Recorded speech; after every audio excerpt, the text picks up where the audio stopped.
కొత్త ఆర్థిక సంవత్సరం ప్రారంభం రోజునే దేశీయ స్టాక్ మార్కెట్లు భారీగా పతనమయ్యాయి.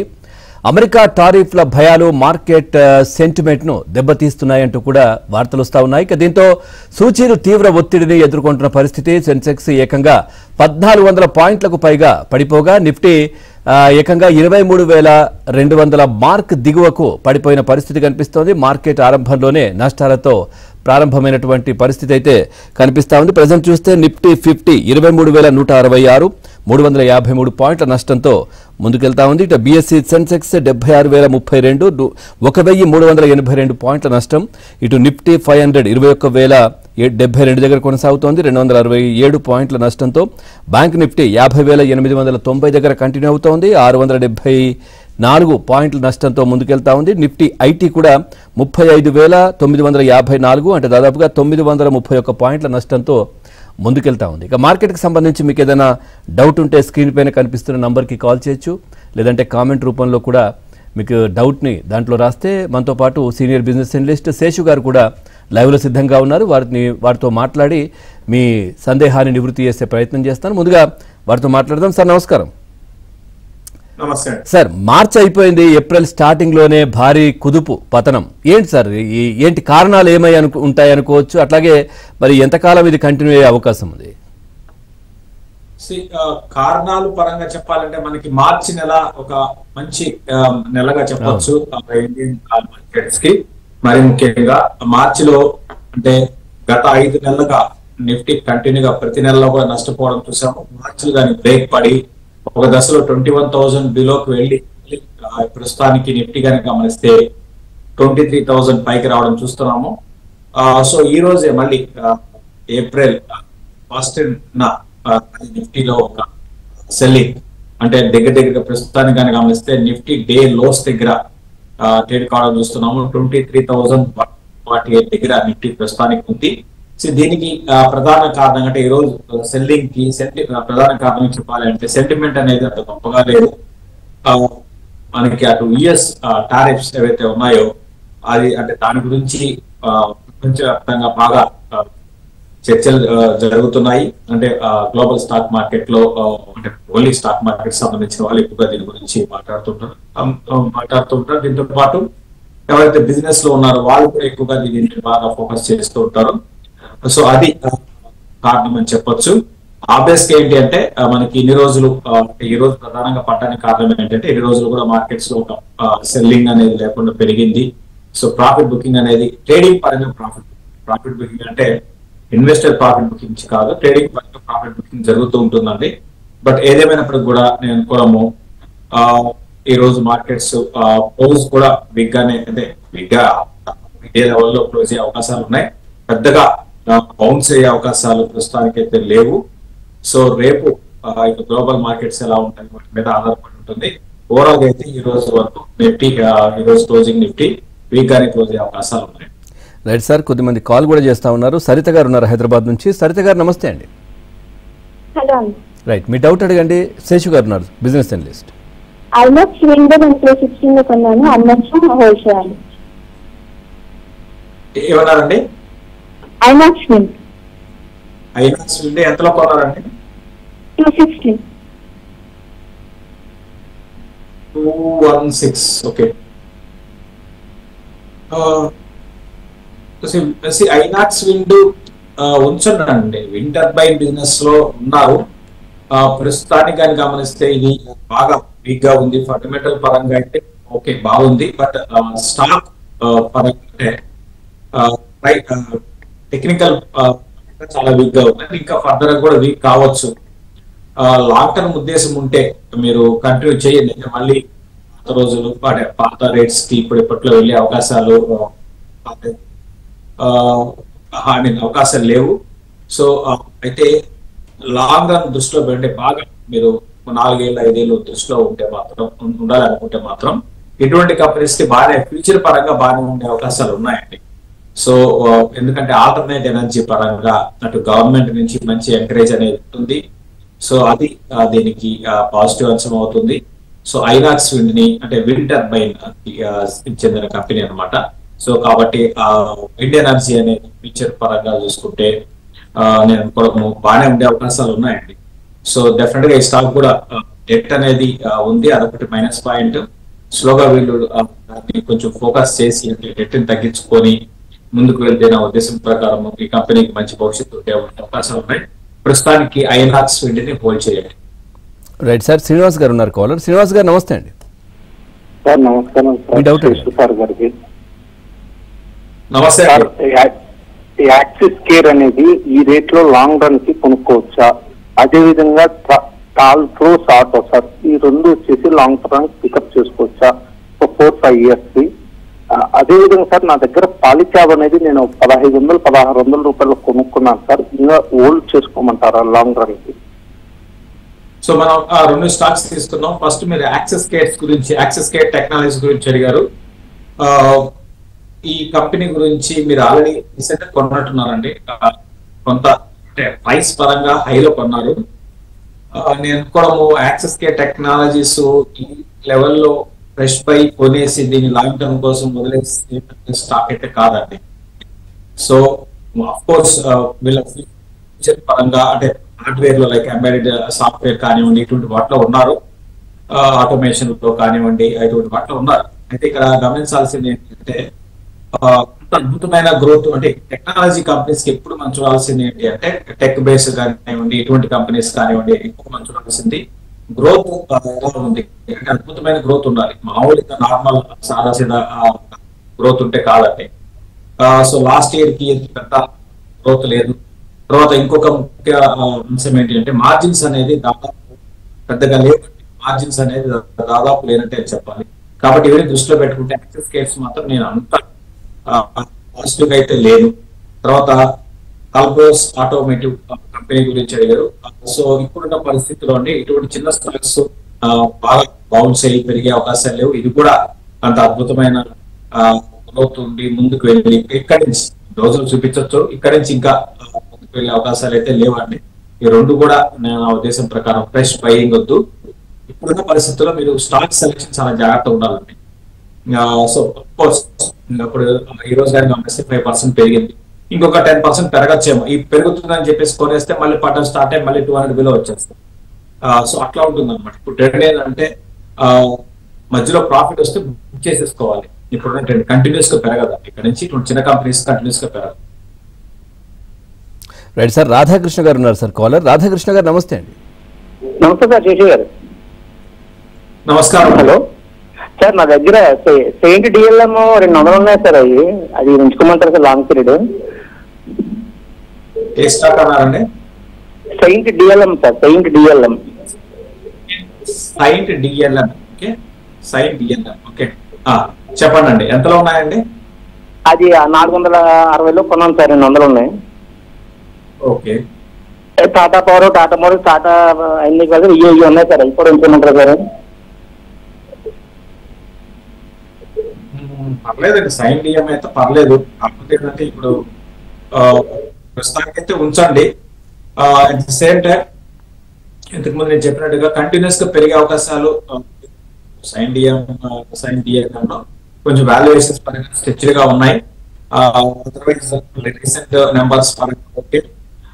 సో అయితే సస్టైన్ గ్రోత్ కనపరుస్తుందా నెక్స్ట్ 2 రోజుల్లో అనేది చూడాల్సి ఉంటుందంటే. కాబట్టి ఓవరాల్ గా దీని మీద అయితే నేను ప్రస్తుతానికి అయితే షార్ట్ టర్మ్ పరంగా పాజిటివ్ గా ఉన్నాను. అట్ ద సేమ్ టైం మీరు ఏం చేయాలి అంటే ప్రాఫిట్స్ కూడా తీసుకోవాలండి. దీంట్లో కొంచెం మీరు ఒక 20% అట్లా ప్రాఫిట్ కనపడితే 25 to 30% అట్లా చూడండి, పరిస్థితులను బట్టి మీరు ప్రాఫిట్ బుక్ చేసుకోవాలి. ప్రజెంట్ మార్కెట్లో అయితే నష్టాల్లో కొనసాగుతా ఉన్నాయి. మనతో పాటు శేషు గారు ఉన్నారు. సార్, కొన్ని చాలా కామెంట్స్ కూడా ఉన్నాయి సార్. యథార్థ హాస్పిటల్ వినోద్ కుమార్ గారు అడుగుతున్నారు, యథార్థ హాస్పిటల్ 535లో ఉందంట, సో హోల్డ్ చేయమంటారా సేల్ అని అడుగుతున్నారు. మళ్ళీ నా ప్రైస్ వస్తుందా ప్రజెంట్ అని అడుగుతున్నారు సార్. ప్రజెంట్ 428 ఉంది. యథార్థ హాస్పిటల్ వస్తుందండి, 500కి మళ్ళీ బౌన్స్ అయ్యే అవకాశాలు ఉన్నాయి.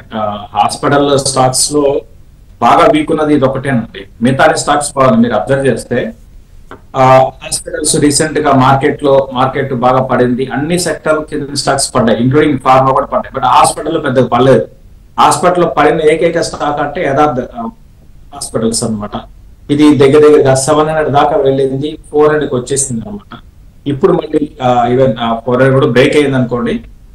సో 380 లెవెల్స్ కి వెళ్ళి 360 కూడా వెళ్ళి ఇప్పుడు మళ్ళీ బ్యాక్ టు 427 కి వచ్చింది. ఉంచండి లాంగ్ టర్మ్ కి యథార్థ హాస్పిటల్ ని లాంగ్ టర్మ్ కి మీరు కంటిన్యూ చేయండి. రైట్ సార్, రవి గారు ఉన్నారు కాలర్. రవి గారు నమస్తే. శేషు గారు నమస్తే అండి.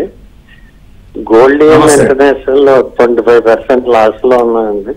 ఏమైనా యావరేజ్ చేయొచ్చా ఒకటి? ఇప్పుడు బిఎస్సి కొనొచ్చా షేర్? ఏమన్నారండి? ఫస్ట్ స్టాక్ ఏమన్నారు? బిఎస్సి అండి, మొదటిది గోల్డియన్ ఇంటర్నేషనల్ అండి. Goldiam international, okay. 379. 25% లాస్ లో ఉన్నానండి. ఇప్పుడు ఏమైనా యావరేజ్ చేయొచ్చా అని? యావరేజ్ వద్దండి. గోల్డియం ఇంటర్నేషనల్ అనేది ఇది కంప్లీట్ గా స్పెక్యులేషన్ ఎక్కువ ఉంటుందండి. బాగా హైలీ స్పెక్యులేటివ్ కంపెనీ. అయితే రీసెంట్ గా ఏంటి అంటే ఈ జ్యువెలరీ రిలేటెడ్ స్టాక్స్ లో మంచి ట్రెండ్ అంటే అప్ ట్రెండ్ బాగానే ఉందండి. మరీ ముఖ్యంగా ఏంటంటే ఈ గోల్డ్ ప్రైస్ కూడా పెరగడం అనేది వీళ్ళకి పాజిటివ్ అంశం. మరీ ముఖ్యంగా ఇన్వెంటరీస్ ఎక్కువ ఉన్న వాళ్ళకి పాజిటివ్ అంశము. నా ఉద్దేశం ప్రకారము ఇక్కడ ఏది అంటే ఇది బిజినెస్ పరంగా ఎక్కువగా గోల్డ్ మ్యానుఫ్యాక్చర్ అంటే ఎక్కువ దాని మీద 95% బిజినెస్ అనేది ఉంది. పర్లేదండి, అంటే డైమండ్స్ కానివ్వండి, గోల్డ్ ఇటు రిలేటెడ్ అనమాట. సో ప్రస్తుతానికి అయితే ఉంచండి, యావరేజ్ అయితే వద్దు. కాకపోతే ఏంటంటే ఇంతకుముందు చెప్పినట్టుగా ఇది బాగా స్పెక్యులేషన్ ఎక్కువ ఉంటుందండి, హైలీ స్పెక్యులేటివ్ స్టాక్. ఒకసారి ఇరుక్కుపోయామంటే మళ్ళీ రాదనమాట. ప్రస్తుతానికి ఉంచండి, ఉంచేసి నెక్స్ట్ ర్యాలీలో మీరు కొంత ప్రాఫిట్ తీసుకొని ఎగ్జిట్ కావాలని ప్రయత్నించండి. రైట్ సార్, కార్తిక్ గారు ఉన్నారు ఇంకో కాలర్. కార్తిక్ గారు నమస్తే. నమస్తే. మీ డౌట్ అడగండి సార్. ఎన్సీసీ నాకు అక్కడ 30% ప్రాఫిట్ ఉంది సార్, లాంగ్ టర్మ్ ఉంచుకోమంటారా? అలాగే జొమాటో ఇప్పుడు ఎంటర్ తీసుకోవచ్చా? ఎన్సీసీలో 30% ప్రాఫిట్ లో ఉన్నారు ఆల్రెడీ, అంతే కదా? అవును సార్. జొమాటో ఇప్పుడు కొత్త ఎంట్రీ తీసుకోవచ్చా? న్యూ ఎంట్రీ జొమాటో ఒకటండి. జొమాటో లాంగ్ టర్మ్ కి మీరు తీసుకోవచ్చు, కాకపోతే ఇమ్మీడియట్ గా పెరిగే అవకాశాలు లేదు. బిలో 200 కి రావచ్చు. ఆల్రెడీ 200 దగ్గర ఉంది, 200 కి వస్తుంది కూడా. 200 బిలో కూడా వస్తుంది. వచ్చినప్పుడు తీసుకోండి. అంటే ఒకే బయింగ్ పాయింట్ కాకుండా మళ్ళీ మీరు చెప్పారు నేను తీసుకున్నాను కాకుండా ఎలా ఉంటుందంటే ఇప్పుడున్న పరిస్థితుల్లో అంటే మార్చిలో పెరిగినంత మాత్రాన ఇంకా అన్ని స్టాక్స్ ముందుకు వెళ్తాయని అట్లా లేదండి. మళ్ళీ చూస్తారు కదా, ఈరోజు మళ్ళీ ఒక స్టెప్ బ్యాక్ వెళ్ళింది. మళ్ళీ ఏప్రిల్ అంతా కూడా నాకు తెలిసి వోలటాలిటీ అనేది ఉండే అవకాశాలు ఉన్నాయి. సో కాబట్టి ఏంటంటే ఇప్పుడు ట్రెండ్ కొంచెం ప్రాఫిట్ రాగానే తీసేయాలి. కాకపోతే మీరు ఏంటి లాంగ్ టర్మ్ అంటున్నారు కాబట్టి ఇంకా ప్రైస్ కరెక్షన్స్ ఉండొచ్చు. జొమాటో మీద లాంగ్ టర్మ్ పాజిటివ్ గానే ఉన్నాను. సో దీంతో బాగా టఫ్ ఫైట్ ఇస్తున్న స్విగ్గీ బాగా వెనకబడిపోతుంది రోజు రోజుకి. అది జొమాటోకి ఇంకా పాజిటివ్ అంశం అనమాట. సో నా ఉద్దేశం ప్రకారము క్లోజర్ గా 180 లెవెల్స్ బయింగ్ పాయింట్, మంచి బయింగ్ పాయింట్ అనుకుంటాను. రైట్ సార్, కిషన్ గారు ఉన్నారు. కిషన్ గారు నమస్తే. మీ డౌట్? నమస్కారం అండి శేష్ గారు, నమస్కారం. నా నమస్తే, చెప్పండి. ఆర్ఐఎల్ ఒక 800 ఉన్నాయి సార్. ఇంకొకటి ప్రజ్ ఇండస్ట్రీస్ అనేటి ఒక 500 ఉన్నాయి. లాంగ్ లో ఉంచుకోమంటారా? లాభాల్లో ఉన్నాను, లాభాలు తీసుకోమంటారా? మీరు మంచి లాభాల్లో ఆర్ఐఎల్ రీసెంట్ కొన్నారా అండి? సార్ అది బోనస్ తో నాకు 800 అయినాయి సార్. ఓకే. సో మీరు ఎప్పుడు లాంగ్ బ్యాక్ ఎప్పుడు కొనిపెట్టారు అంతేనా? లాంగ్ టర్మ్ కోసం ఉంచుకోవాలా, లాభాన్ని తీసుకోమంటారా?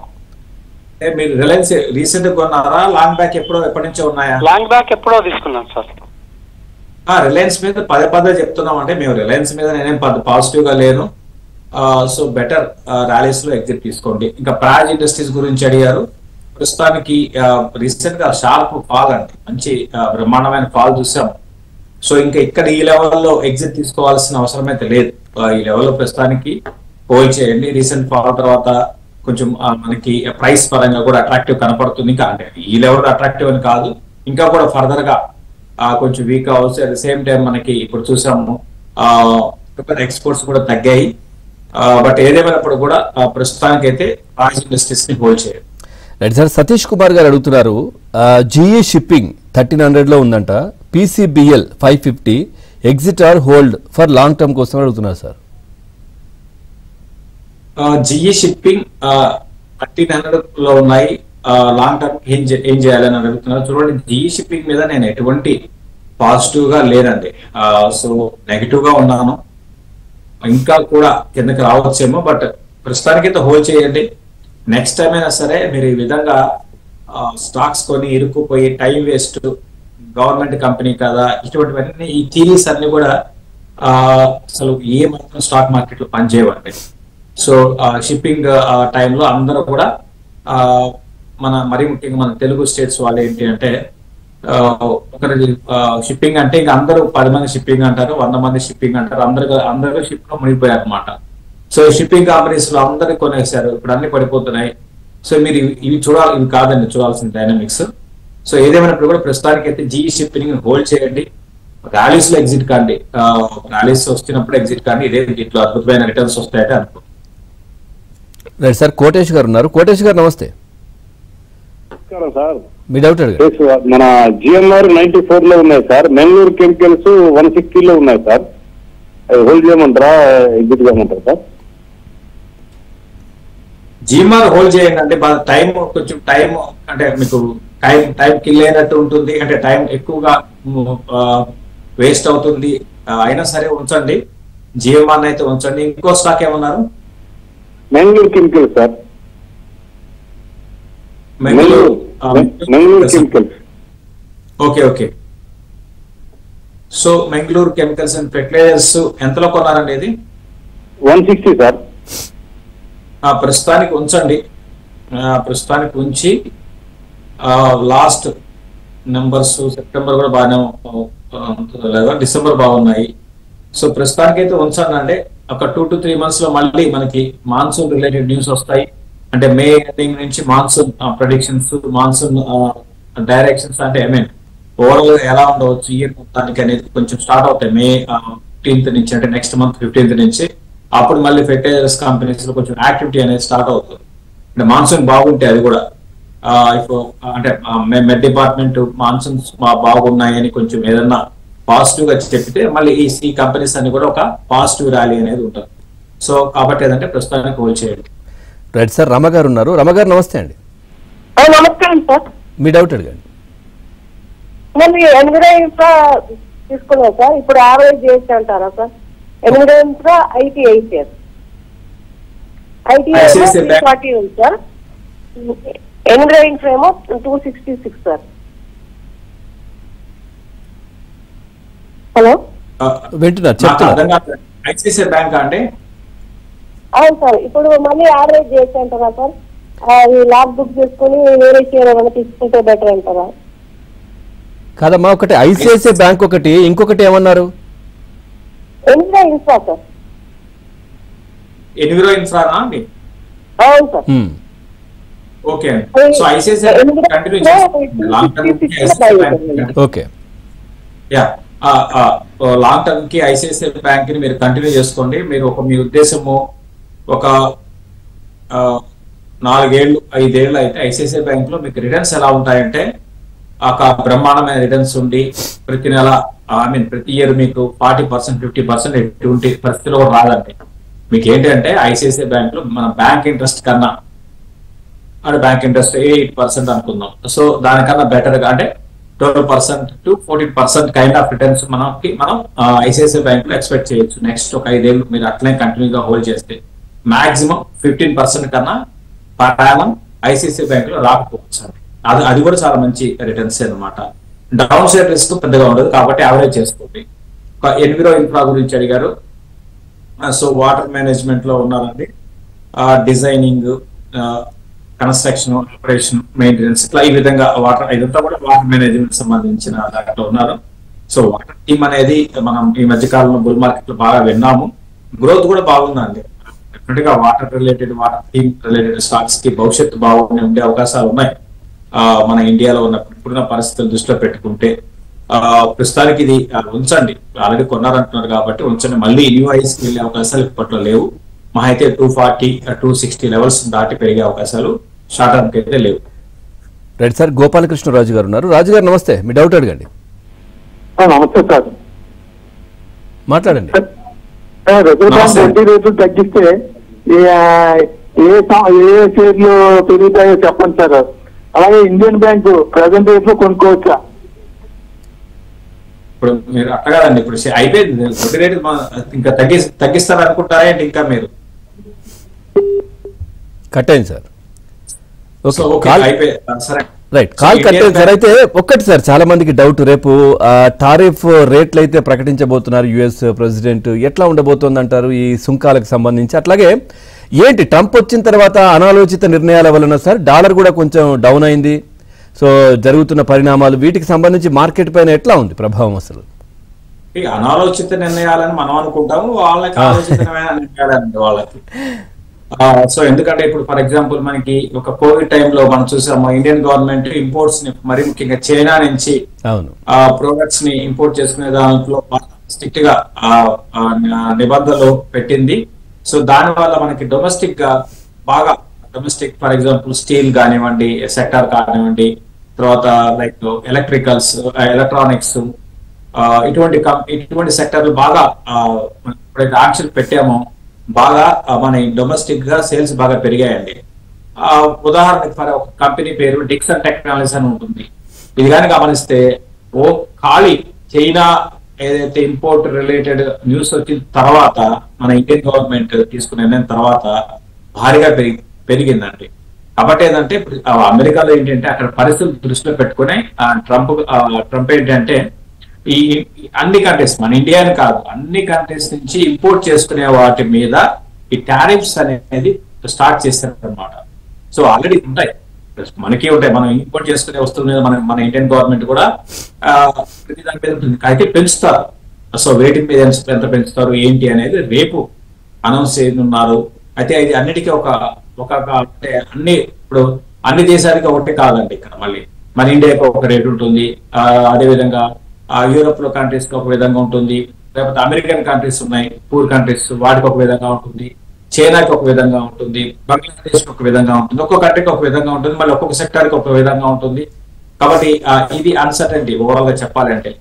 అయితే మన ఇండియా మీద అంత నెగిటివ్ అయితే ఉండకపోవచ్చు, ఎందుకంటే ఇండియాకి యుఎస్ కి స్ట్రాంగ్ ట్రేడ్ రిలేషన్స్ ఉన్నాయి. తర్వాత ఇండియాకి యుఎస్ కూడా మన ఇండియా చాలా స్ట్రాంగ్ సపోర్ట్ ఉంది, బిజినెస్ పరంగా సపోర్ట్ ఉంది. మన ఇండియాని దూరం పెట్టుకుంటే యుఎస్ కి చాలా ఫ్యూచర్ బిజినెస్ పరంగా చాలా దెబ్బ అనమాట. ఎందుకంటే ఇండియన్ మార్కెట్ అనేది చాలా పెద్ద మార్కెట్, కాబట్టి ఇండియాకి ఎగరెస్ట్ గా ఎక్కువ నిర్ణయాలు అయితే తీసుకోకపోవచ్చు. రైట్, థ్యాంక్ యూ శేషు గారు, మార్కెట్కి సంబంధించి చాలా చక్కటి విశ్లేషణ అందించారు. Thank you very much. ఇది వాళ్ళ ఏబిఎన్ బిజినెస్ న్యూస్.